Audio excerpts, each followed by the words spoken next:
అదనమాట. నేనేదో చేద్దాం అనుకుంటే వీడియో ఇంకోలా జరిగిద్ది. అండ్ ఎప్పుడు చూడు నాకు ఇలాగే జరిగిద్ది. అండ్ ఇవాళ ఏం చేద్దాం అనుకుంటున్నా అంటే నేనైతే ఆఫ్రికన్స్ మోస్ట్ వైరల్ రెసిపీ ఫూఫు చేయబోతున్నాను. ఈ ఫూఫుకి ముందుగా కసావా అయితే కావాలి. దీన్ని మన సైడ్ కర్రెపెండలం అని అంటారంట. నాకు కూడా తెలీదు. ఇది మా వారు చాలా కష్టపడి వాళ్ళ ఆఫీస్లో ఒక అతన్ని అడిగి మరీ తీసుకొచ్చారు. ఫస్ట్ దీన్ని పీల్ ఆఫ్ చేసుకొని ఇలా చిన్న చిన్న పీసెస్గా అయితే కట్ చేయాలి. ఈ పీసెస్ అన్నీ ఇలా కట్ చేసిన తర్వాత మళ్ళీ ఒకసారి వాష్ చేసేసుకొని మిక్సీలో వేయాలి. మిక్సీలో వేసేటప్పుడు కొద్దిగా వాటర్ పోయాలి. ఎక్కువగా పోయని అవసరం లేదు. లైట్గా పోస్తే సరిపోయింది. చూసారా, నేనైతే చాలా తక్కువగా పోస్తున్నాను. ఈ వాటర్ పోసిన తర్వాత మనం యాజ్ యూజువల్గా మిక్సీలో అయితే వేసేసుకొని మిక్సీలో పట్టిన తర్వాత టెక్స్చర్ అయితే నిజంగా చాలా మంచిగా రావాలి. బట్ నాకైతే నా మిక్సీ బాగాలేదు కాబట్టి కొంచెం బరకగా వచ్చింది.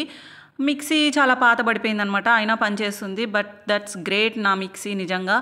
ఇంకా వెంటనే స్టవ్ ఆన్ చేసి దాని మీద ఒక గిన్నె అయితే పెట్టేసి దాంట్లో ఈ మిక్సీ పట్టిన ఈ కసావా ఉంది కదా, దాన్ని అయితే అందులో పోసేసాను. పోసిన తర్వాత వెంటనే కలుపుతూ ఉండగానే ఇలా చిక్కబడుతూనే ఉందన్నమాట. అండ్ అసలు నేను ఎక్స్పెక్ట్ చేయలేదు ఇంత త్వరగా ఇలా గట్టిగా అయిపోతుందని.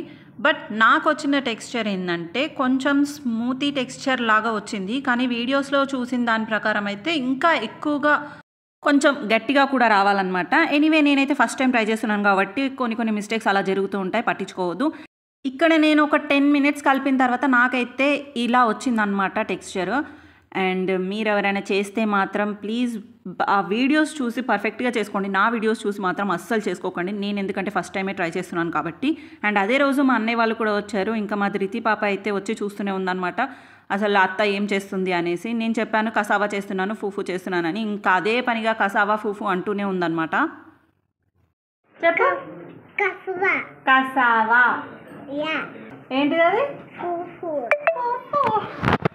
ఇంకా దీన్ని ఎలా తినాలంటే నార్మల్గా చికెన్ గ్రేవీ కర్రీస్ కానీ మటన్ కర్రీ, తలకాయ కూర, ఇంకా ఏవైనా సరే గ్రేవీ టైప్స్లో చేసుకొని తినాలన్నమాట.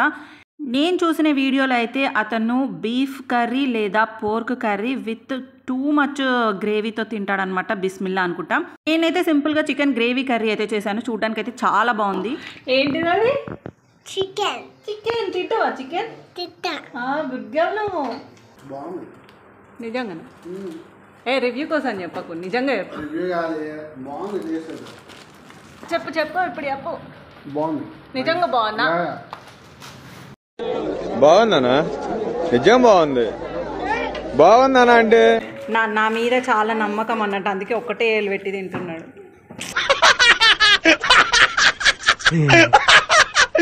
ఇప్పుడు అలాగే ఉంటుందా?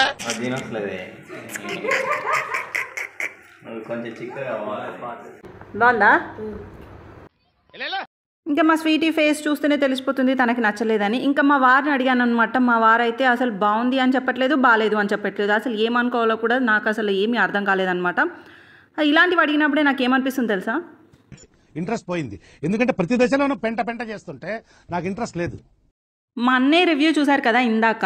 అండ్ నేను పెట్టింది కూడా అందరూ ఆల్మోస్ట్ తినేస్తున్నారు వీడియోస్ తీసుకుంటే. కానీ మా వదిన మాత్రం అసలు నేను వచ్చేంత వరకు ఒక స్పూన్ కూడా పెట్టలేదన్నమాట. నా మీద అంత నమ్మకం నేను ఏం వండాను ఏంటి, కొంచెం భయపడుతూనే తింటూ బాగుంది అని చెప్పింది అనమాట. ఏదో తేడాగా ఉందేంటి? బాగుందారా? సూపర్ అని చెప్పు. నాకు ఎందుకో వీడియో కోసమే చెప్తున్నట్టు అందరు. చూసారు కదా, మా బాబు కూడా బాగుందని చెప్పారు. ఇప్పుడు ఇంకా మనవంత అనమాట. అండ్ నేనైతే అందరూ తిన్న తర్వాత లాస్ట్కి ట్రై చేస్తున్నాను. నాకైతే చూడడానికి ఎలానో అనిపించింది. అండ్ నేను కూడా ఫస్ట్ టైం ట్రై చేస్తున్నాను కాబట్టి కొంచెం భయపడుతూనే తిన్నాను. అండ్ ఇంకా నేనైతే కలిపి తినడం అయితే స్టార్ట్ చేశాను. చూడడానికి అయితే నిజంగా చాలా వియర్డ్గా అనిపించింది. అండ్ ఇంకా వీడియోస్ కోసం ఇలాంటివి చేయొద్దు ఇక నుంచి అని కూడా అనుకున్నాను. ఎందుకంటే చికెన్ కర్రీ ఇవన్నీ కూడా వేస్టే కదా. హ్యాపీగా అన్నం కానీ లేకపోతే చపాతీ కానీ చేసుకొని తింటే ఇంకా బాగా తింటాం కదా అనిపించింది. అండ్ ఇంకా అది ఒక్కసారి ఇట్లా నోట్లో పెట్టుకోగానే నాకు అసలు ఏదో టేస్ట్ డిఫరెంట్గా అనిపించింది అనమాట. అటు స్వీట్ పొటాటో లాగా కూడా లేదు, ఇంకా వేరేలాగా కూడా అనిపించింది అనమాట. అండ్ కొంచెం తీయగా ఉంది, లైక్ గట్కా అట్లాంటివి కూడా కాదు, అదొక డిఫరెంట్ టేస్ట్ అనమాట. బట్ ఒక్కసారి అయితే తినగలం. నాకైతే ఒకసారి అలా నచ్చింది. బట్ నేను చేసిన రెసిపీ కొంచెం లైట్గా ఫెయిల్ అయినట్టు అనిపించింది. అండ్ ఇంకా బాగా చేస్తే బాగుంటుందేమో, నాకైతే తెలీదు. బట్ నిజంగా కొంచెం వర్త్ అనిపించింది అంత చేసినందుకైతే. బట్ ఫుల్ సాటిస్ఫాక్షన్తో మాత్రం చెప్పట్లేదు బాగుంది అనేసి. 100% వర్త్ అయితే కాదు. సో అదనమాట ఇవాల్టి వీడియో. నా వీడియో చూసి ట్రై చేయొద్దు. అండ్ ఈ వీడియో ఇక్కడ దాకా చూసారంటే నచ్చిందని అనుకుంటున్నాను. ప్లీజ్ లైక్ చేసుకోవచ్చు కదా.